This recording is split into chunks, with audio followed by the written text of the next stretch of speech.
celebrate, celebrate. We should celebrate, celebrate.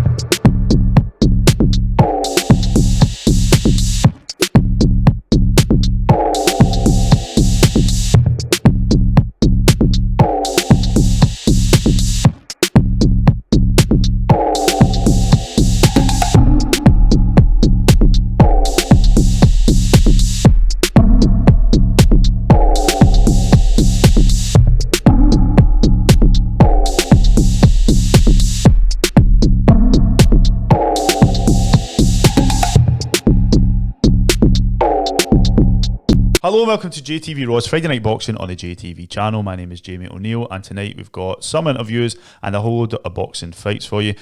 Paul Kean is fighting tonight on BT Sport 2. If you are going to be watching that, you're in for a cracker of a fight. We do have as our main event Paul's last fight, so if you don't have BT Sport, you can watch us or you can come back and watch us later. We are going out a little bit earlier. That's just so people can watch some of the fights that are on BT Sport. And we also have interviews from the Untouchable Kash Farooq, filmed in this office a few weeks ago, and Renfrewshire Boxing's Brandon Butler.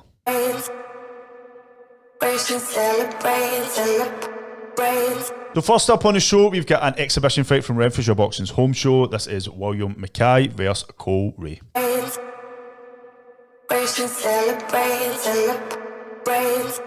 you please firstly welcome to the ring from the Glasgow Phoenix Boxing Club, William MacKay.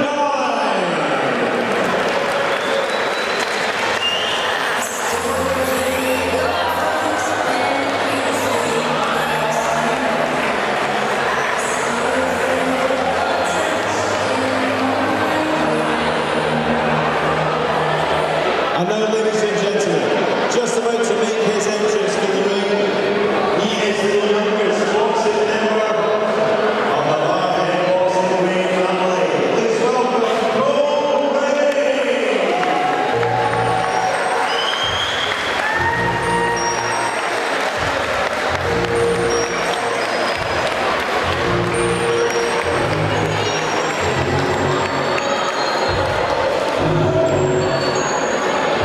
So, ladies and gentlemen, this is 3 1-minute rounds of boxing. This is a skills contest sponsored by Renfrewshire Boxing, and the referee in charge is Mr. Paul Kean. Introducing in the blue corner, wearing dark blue with white, boxing in the Glasgow Phoenix Boxing Club, William MacKay.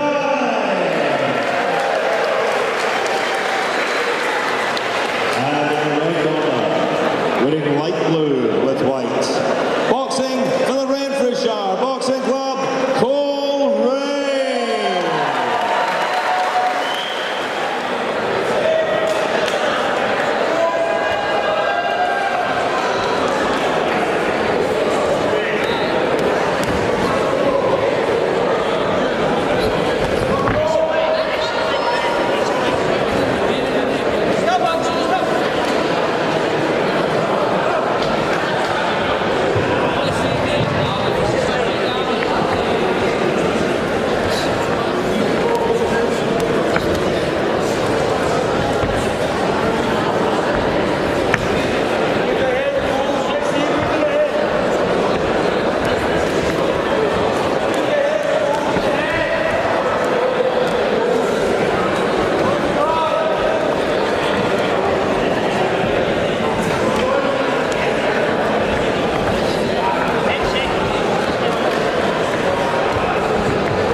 So ladies and gentlemen, 9 and 10 years old, these two young men, 2008.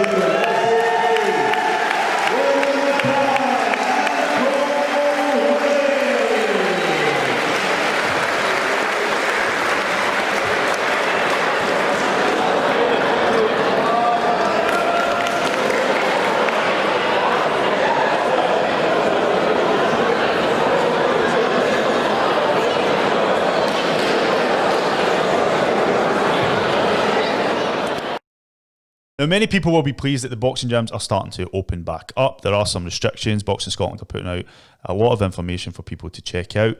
In the meantime, we've been trying to get in touch with some boxing gyms, see if we can get out there and visit them. A few weeks ago, we went to meet Brandon Butler. He was raising money for Renfrewshire Boxing by running 1 mile for 24 miles. So we went out to Renfrewshire to meet him. Celebrate. We should celebrate.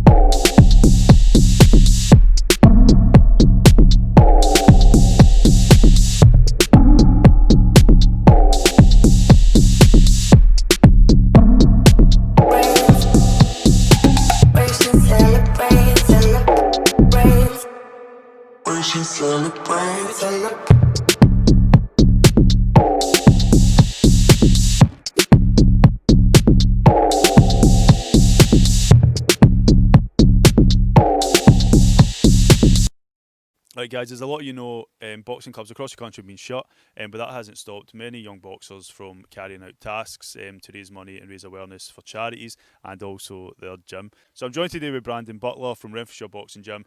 We've filmed him a few times. If you've not seen his fights, you can check them out on the JTV channel. But Brandon, tell us what you're doing and what you've been up to. So basically what I've been doing, I was trying to come up with an idea to figure ways out to help the gym and stay fit at the same time. So I thought, why not run a mile every hour for 24 hours, then raise funds for the gym. The gyms have been shut, right? You've not been at school. You've got quite a big garden here, so I know you. Is it your dad I was speaking to earlier? Said you're going to be running around the gym, running around the garden. But when are you hoping like you can get back in to the gym and training and look, because you were fighting. I remember when I was at events for 3 weeks I think in a row, and you were fighting at every one of them. And it's always good for me to see a friendly face, but for you it means that there was a lot of training and a lot of fights going on. I know that's not happened. So when are you hoping to get back into training, and what are you looking forward to with fighting at like home shows and shows around the country? Well, obviously I've been training like constantly, like every week, 4 times a week.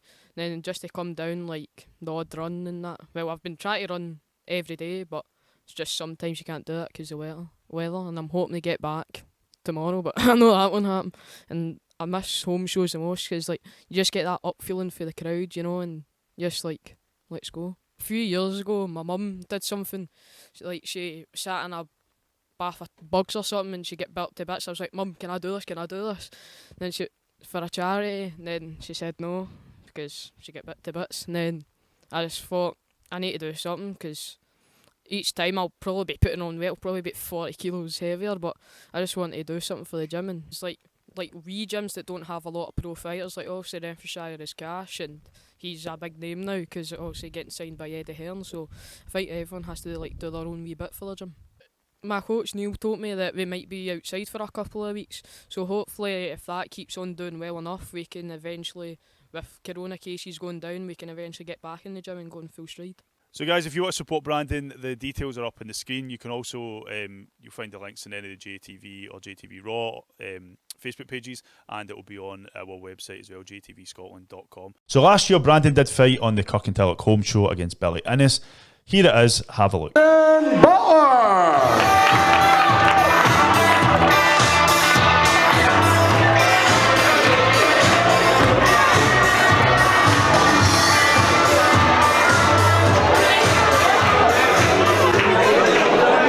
Please welcome from Kirkintilloch, Billy Innes.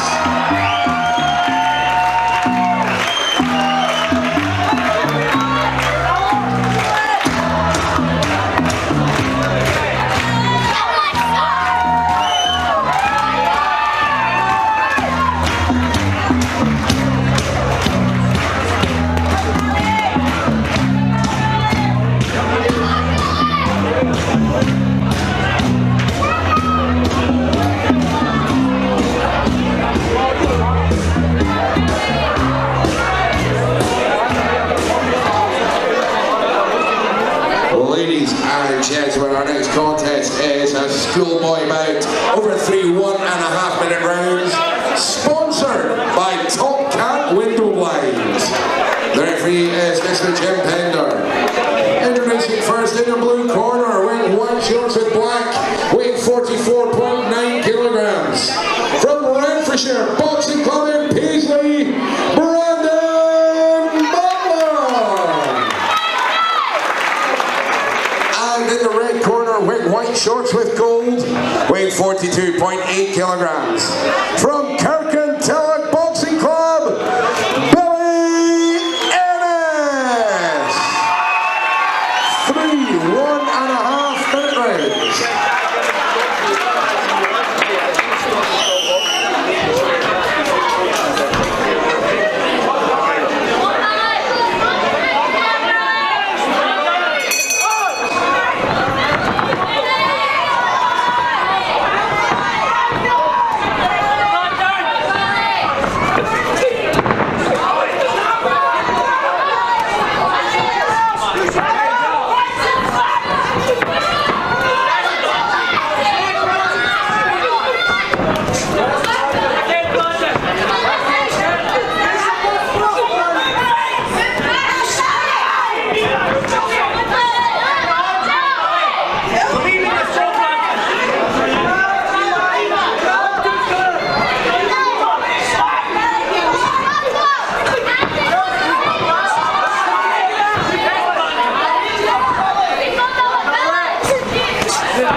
present the boxers with their trophies.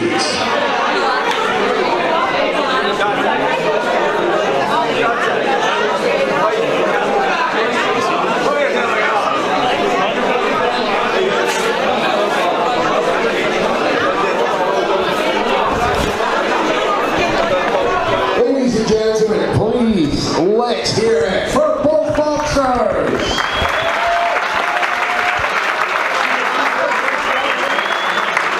After 3 rounds, the winner by unanimous decision in the blue corner, BRENNAN Butler.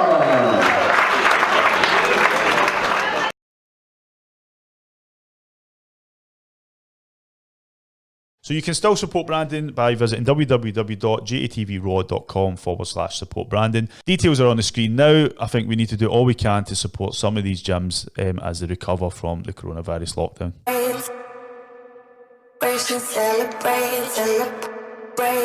So speaking of gyms, next week, Friday Night Boxing will be coming to you live from the Duries Boxing Club itself. We will be speaking to boxers and head coach Archie Durie, speaking about how they've been getting on through the coronavirus lockdown and how they plan on recovering.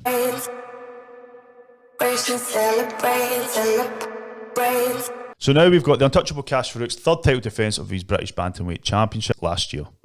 Well, ladies and gentlemen, it's time for the big one. This is the Bantamweight Championship of Great Britain. The coveted Lord Lonsdale Challenge belt. Would you please welcome firstly the challenger from Bristol, England, Duane Winter.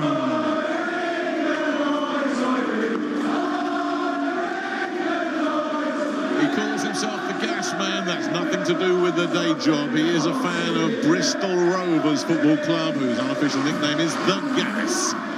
And he comes into this one on just 6 weeks' notice. That's not a long time for a British title fight. He's not known as a big puncher. He's never boxed out of the West Country. He's had just one fight in 13 months.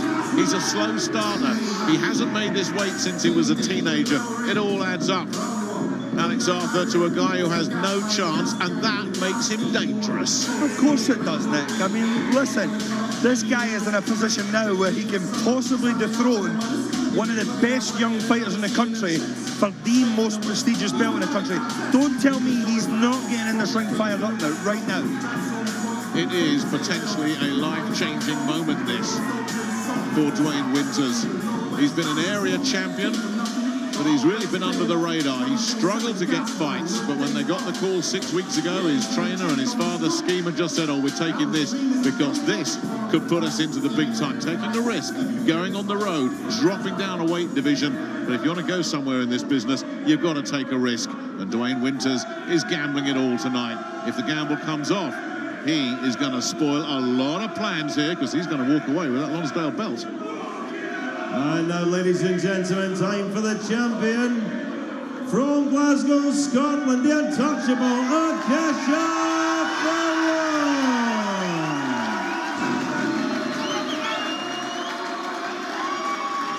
Ask anybody, they'll tell you the Lonsdale belt is the most prestigious belt in world boxing, and there is nothing like owning it. Alex Arthur's got one all to himself.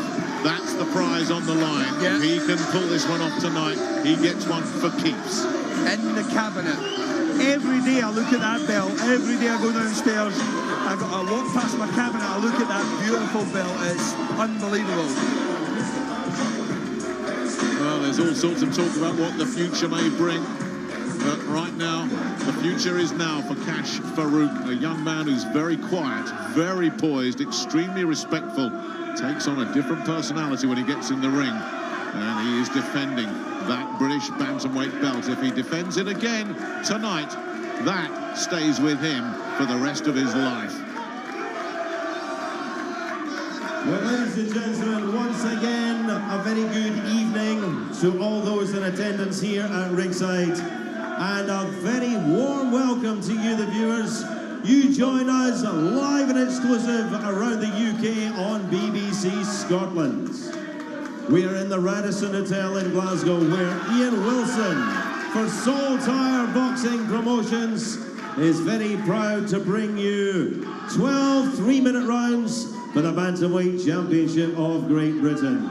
Proudly sponsored by Eden Mill of St Andrews, and this is for the Lord Lonsdale Challenge Belt. All our officials at ringside have been appointed by the British Boxing Board of Control. Our steward in charge, Mr. Bernard Corley, alongside Mr. Denny Trainer and Mr. Barry John Marsden. At ringside, should this go the distance, our 3 scoring judges. From Fleetwood, Mr. Steve Gray. From Gillingham, Kent, Mr. Ian John Lewis. And from Birmingham, Mr. Terry O'Connor. Our timekeeper at the bell from Kilmarnock, Scotland, Mr. Jim Kirkwood.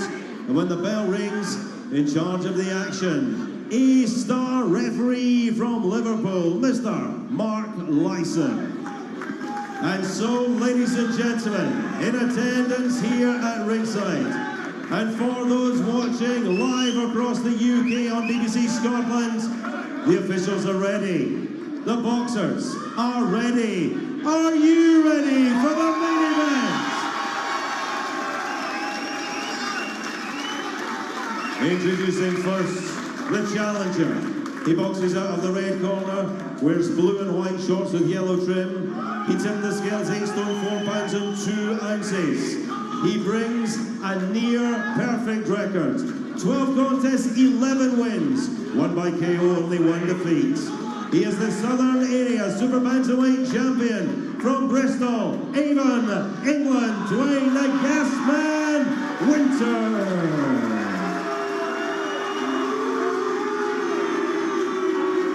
And across the ring stands the champion, wearing the white shorts with purple and silver trim.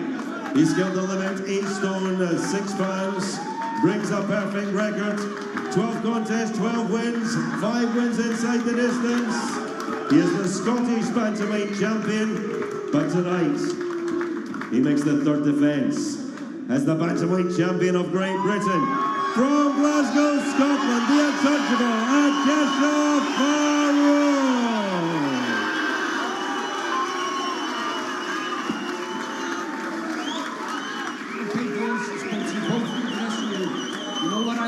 Of you. Stay professional and protect yourselves at all times, boys. Good luck to you both. Well, a really good atmosphere here as Kash Farooq gets ready to join an exclusive group of Scottish boxers to have won a Lonsdale belt outright. But can Duane Winters, the Englishman who comes in as the big underdog, spoil the party? We're about to find out. It's scheduled for 12. Farooq, known as a very fast starter. Winters admits that he tends to be a slow starter who comes on strong the longer a fight goes on. So Farooq will definitely look to try and put it on him early, knock him out of his rhythm, but the physical differences between the two are quite noticeable. He's so powerful and compact, a natural bantamweight, Farooq. And you do wonder how Winters has made this weight, and he came in rather surprisingly, Alex Este, 2 pounds under the limit, considering he hadn't made this weight since he was a teenager of 17. It's unbelievable. That is a considerable amount of weight for a guy that fights in this weight division, because you know it's like 2 pounds is, it's massive, you know. It's like 12 or 15 pounds for a cruiserweight or a heavyweight. It's just unbelievable. Well, he certainly started fast here, Farooq, as you would expect. But if Winters, who's got long levers and really good range, if he can just box behind a jab, he can make life very difficult for Farooq here. But if Farooq can get inside, you can see him doing some damage. Yeah, well, it's not a matter of if he can get inside, it's a matter of when he can get inside now, because, you know, Kash Farooq will put himself, you know, he'll put himself out there, he'll leave himself in positions, he'll leave his head in just to get those body shots off, and it looks like he's clearly targeting the body really quite early, actually, and it's a really good tactic, because, you know, over the 12 rounds, it's like money in the bank. You know, you hit that body enough against a tall, lean guy who's possibly struggled to make the weight, it's going to pay dividends, Nick, in the late rounds, and you know that all too well, and I think that that's what Kash Farooq's intentions are right now. I think he may have already softened up Winters. Winters is blowing a little bit. I think he's felt one of those body shots. Yeah. This is a hot pace Farooq is settling. He's mixing up his punches really nicely as well. Yeah, his punch variety is very, very good. It always has been, but you know, I'll say this again, I said it before, it seems to be improving fight by fight. He seems to be getting better and better, and, you know, at quite a rapid rate, and, you know, his variety, his volume, his punch picking is so impressive. And his upper body movement. Yeah, his upper body. Well, we noticed that last time, Nick, didn't we? That he was basically, you know, he was hardly touched. You know, his head movement was phenomenal. Look at that. Yeah, Winters is having a it's really so hard time impressive. with him. He really is. And Farooq is picking some really nice body punches here. He just gets better and better. Every time I see this kid, he improves. And of course, let's not forget, there is a... Oh, there you go, Nick. There's a body shot. Yeah. It's been coming. An absolute sickener of a body shot. Winters on the floor. Can he even beat this guy? I don't think he's going to do it. No. Don't think he's going to do it. It's over there. Inside around. Wow. Inside around. You said it, Nick. You said it tonight before we even went on here. You said this fight might not last around. Well done, mate. What a genius. Well, very well done. Kash Farooq has just joined a very, very exclusive group. Alex Arthur's part of that group. Ken Buchanan, Jim Watt, who's here. Walter McGowan, Peter Keenan, the only man who have 2 belts. John Simpson, the most recent. Scottish boxers to own a Lonsdale belt outright. Those body punches were sickeners. You knew he was struggling early, Duane Winters. And sure enough, this is how it ended. It's a crippling left hook to the body. Yeah. Almost reminiscent of Julio Cesar Chavez, where he threw a mock shot first with very, very light intentions, and he switched to the body with violence and power. It was such a good shot. This kid, Nick, this kid is so impressive. He's so impressive. He's getting better all the time. That was absolutely clinical. It was methodical, and it was thorough, and it was brutal from Kash Farooq. Just a demolition job. Yeah. All the things we feared about Duane Winters, the late notice, dropping down to bantamweight, not had a British title fight. Yeah. And we had a private conversation about this earlier, Nick, and I said this fight probably wouldn't go past 8 rounds. You said this could end in 1, Alex. Yeah. You said to me, this fight can end in a round, and I was like, are you sure? Do you really think that? You said, Alex, trust me, this could end in a round. Nick, I'm going to take my hat off to you. Absolutely spot on. Well, he left until the last few seconds to prove me right, but prove me right he did. Well, all the talk now will turn to the mandatory challenger, and that is Lee McGregor from your part of the world. Unbelievable fight. Kash Farooq against Lee McGregor will be talked about a lot now. Whether it gets made is another matter. Nick, but it has to happen. The two best young bantamweights it has to happen. in Britain right now are Scottish. It has to happen. It has to happen for Scotland. It has to happen for British boxing. This fight must take place. You've got 2 of the best young fighters. I mean, I've got to go back. Like I would say, me and Willie Lemond, you know, sell out 8,000 crowd in Braehead, you know, and like, you know, that's the biggest fight since then. That fight has to happen. It has to take place, Nick.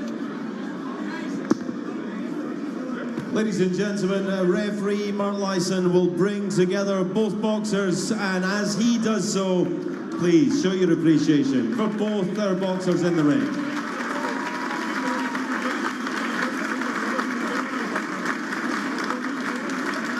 Mr. Jim Kimberley records an official time, 2 minutes, 59 seconds, round number 1. Referee Lyson stops the contest. The winner by count out, and still the British bantamweight champion, Kynoch Farooq.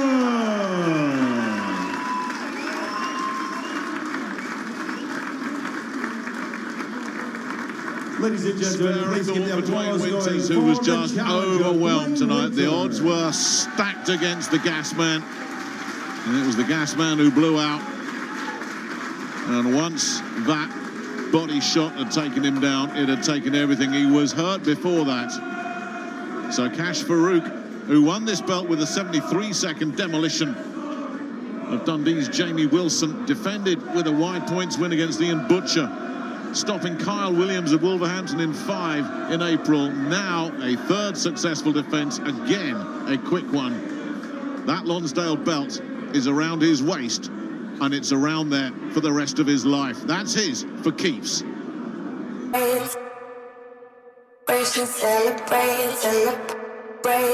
Celebrate. So the next interview was supposed to be on the JTV show, which goes out on a Monday. However, we have stole it from there and put it on Friday Night Boxing as it's more relevant. So here is me catching up with Untouchable Kash Farooq just a few weeks ago. Kash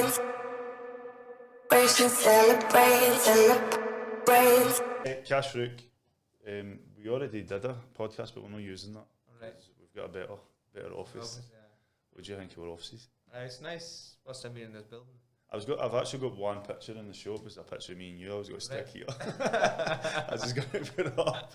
I don't know if I'm allowed to put anything in the wall. So how's things? You're back at training? Well, I've been training for a while, to be honest, running, doing wee things that, just... I pulled that in a bit. I've been keeping myself taken over, running. I just other wee small things, or circus and that, so I've just been doing that for the last week, keep my waist steady. Has it been tough, being lockdown, gyms not open? It is, away from the gym, everything, last few things. Because I've never done this in my life. Last 10 years I've just been in the gym. And it's the first time I think in my life ever I've been away for that long, from no sparring, nothing, so yeah, it was a bit of a shock to me, See, because it wasn't expected, it was just nobody really planned for this. If you planned a break, then maybe it would have been a bit different. You sort of take a step back, but you just went from training to just bang, then it's a drop. I didn't expect this switch. I thought I might have finished by April. Yeah. This lockdown, I thought that would have been it. Everything would be back to normal, but it's went on longer and longer, and it's probably going on a bit more longer. We've got probably a few more months of this to go, and I think that's a part. Obviously, we didn't know when it's gonna end. I think that was the hard part for everybody, especially for me as well. Because you get sick of running, doing the same things. You want to be sparring something coming up and that, like a fight wise. And I never had that. First of my career, I never had nothing coming up. And it really, unmotivated me. I think so. You don't have a date yet for when. No, but there's a few dates being thrown about, and a few plans still being discussed. But you've always been right after a fight, and then a few weeks maybe break, and then it's set a date set, and then you've got something to work towards. But right now, it's kind of up in the air. How's that? How does it feel? No, it does obviously. See, the fight, you need something to look forward to. You need to be to get up in the morning to.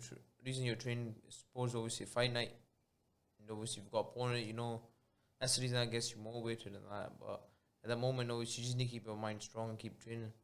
So do you still keep in touch? I know obviously you see Craig still in. No, I keep in touch with them. I keep Ian and Colin. I still keep in touch with them, see how they're doing and that. So,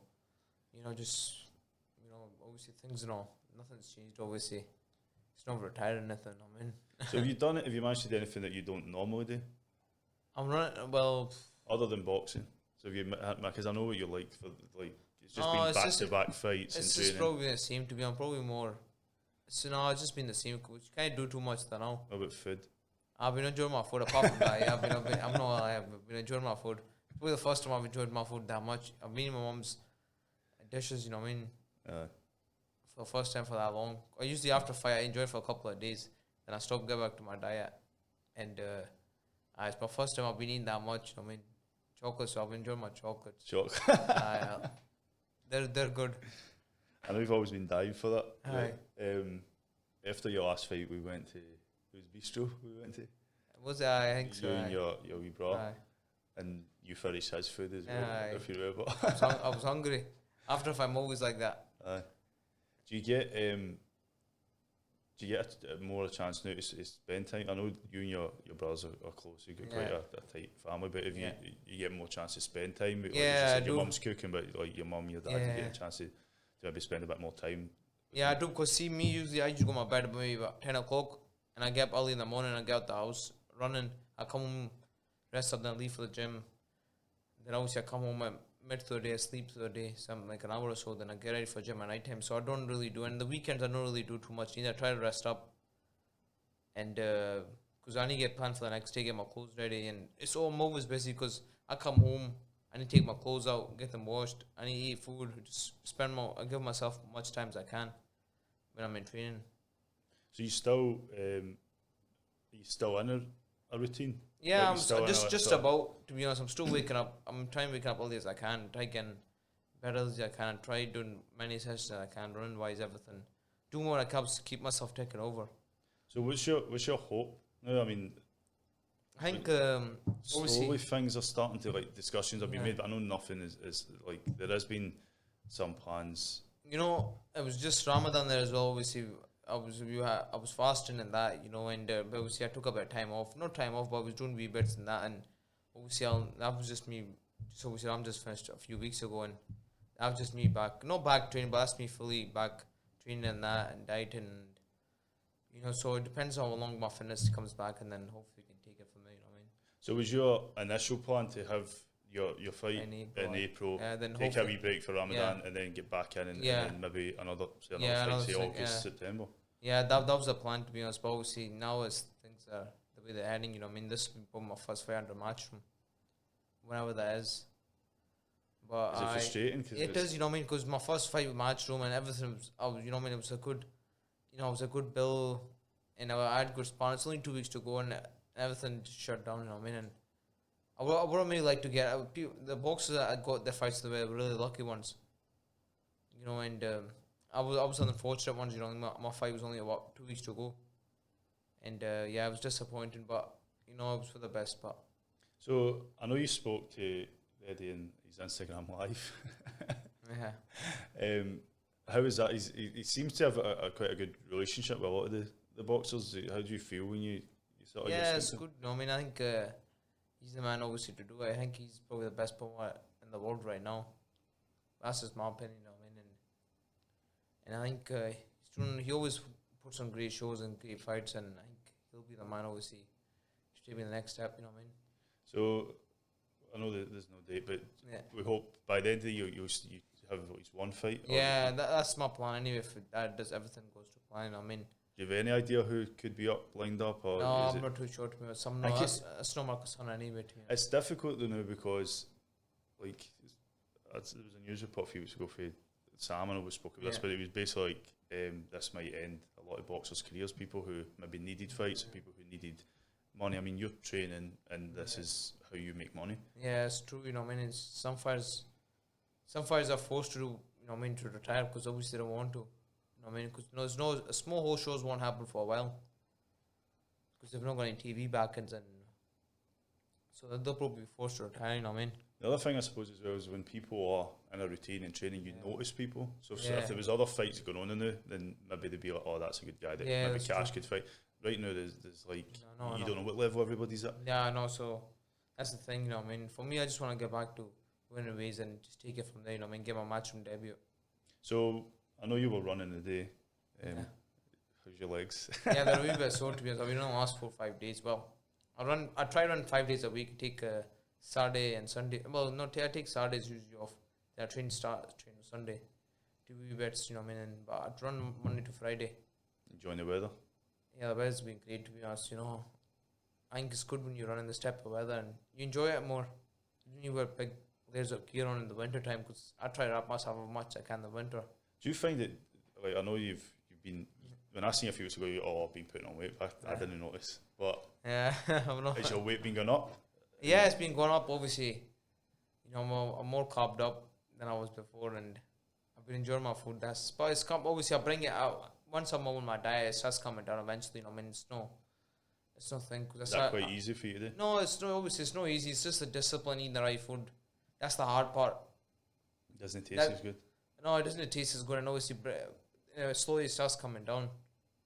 But obviously at the beginning it's not easy, you know what I mean, because you do crave other foods, you know what I mean. So I was talking about the Suns out like last weekend. I went to Kelvin Grove Park and it was just mobbed. Yeah. It was just full of people. Where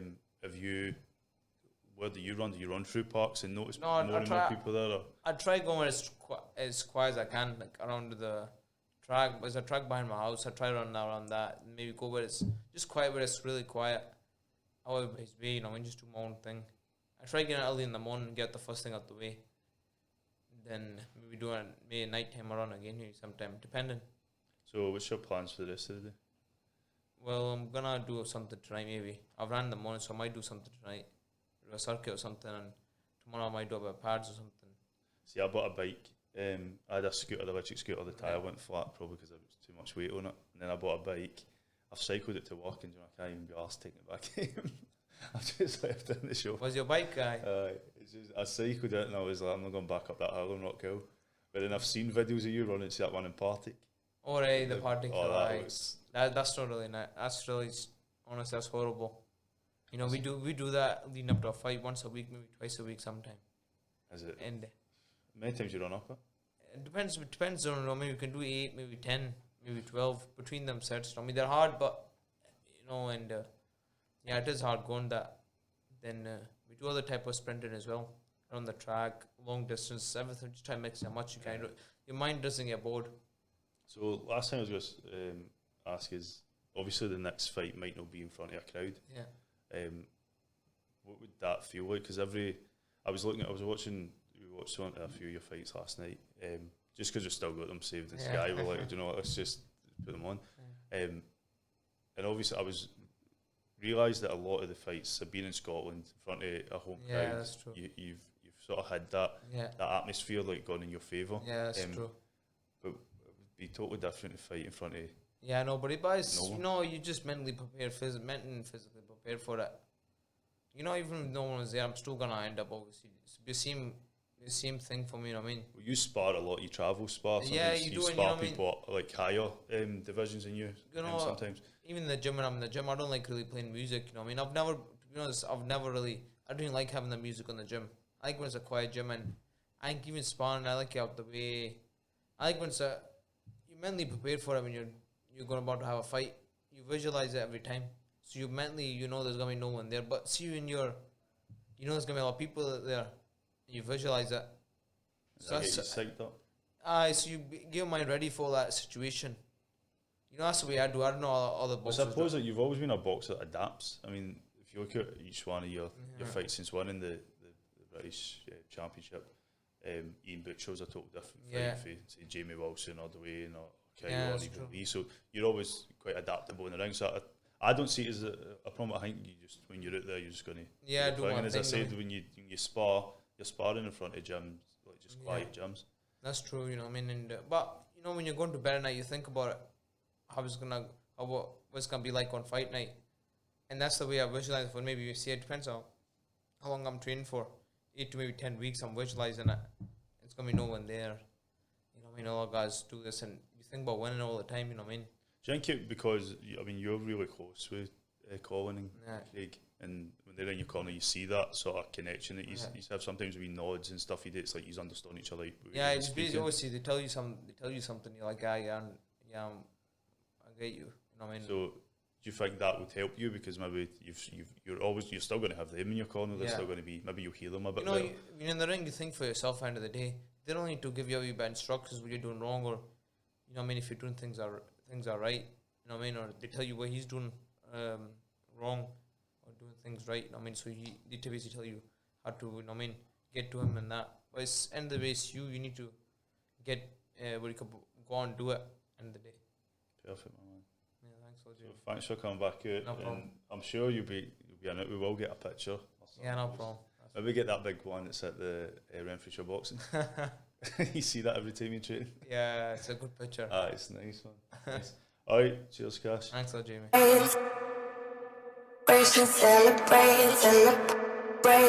So tonight, Paul Kean fights for the WBO European Super Welterweight title. He's already the Scottish Super Welterweight champion. Here he is on the Kynoch Boxing Scotland show last year, fighting Tom Brennan.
Snapchat? One more. Right on. Where are you?